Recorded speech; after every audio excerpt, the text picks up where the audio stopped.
अस्सलाम वालेकुम friends, welcome back to Top Smarties. Drama serial Tum Bin कैसे जिएं। ज़ारा, जिसकी तबीयत काफ़ी ख़राब हो चुकी थी, लेकिन फिर भी ज़िंदगी से समझौता कर ही चुकी है कि खुद को संभाल लेती है।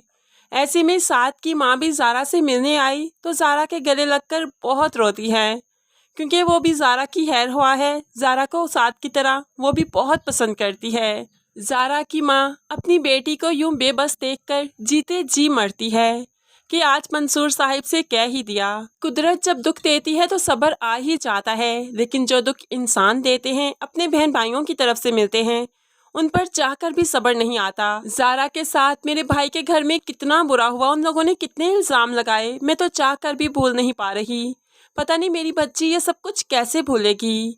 तो मंसूर साहिब अपनी बीवी को तसल्ली देते हुए कहने लगे, अब ज़ारा के सामने बार बार ये पुरानी बातों को मत कुरे दो, उसे ज़िंदगी में आगे बढ़ने का मौका दो। अगर हम यही पुरानी बातें करते रहेंगे तो उसकी ज़िंदगी एक ही जगह पर रुक जाएगी, और मैं नहीं चाहता कि मेरी बच्ची की ज़िंदगी एक ही मकाम पर रुक जाए।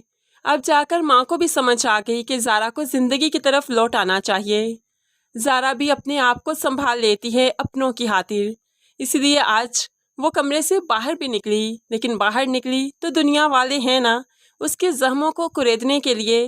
अदनान साहिब ने जो सारे मोहल्ले में बातें फैलाई तो हमसाई आ ही गई और जख्मों पर नमक छिड़कते हुए कहने लगी, मैंने सुना है ज़ारा को उसके ससुराल वालों ने उस पर बुरे बुरे इल्ज़ाम लगाते हुए निकाल दिया, क्या ये सच है?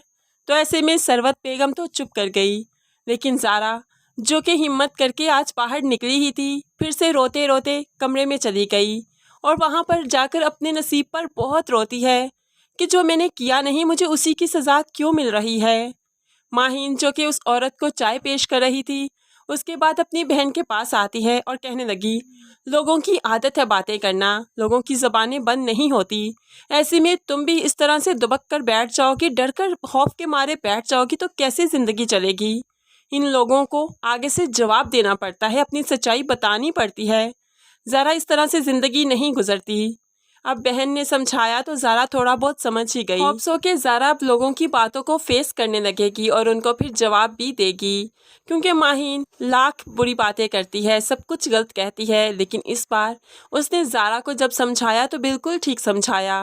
बेशक माशरा ऐसा ही है कि उसके सामने चुप कर जाएं, डर जाएं, तो वो हम पर हावी हो जाता है। इसलिए माशरे में जीने के लिए माशरे के तौर तरीके समझने ही पड़ते हैं।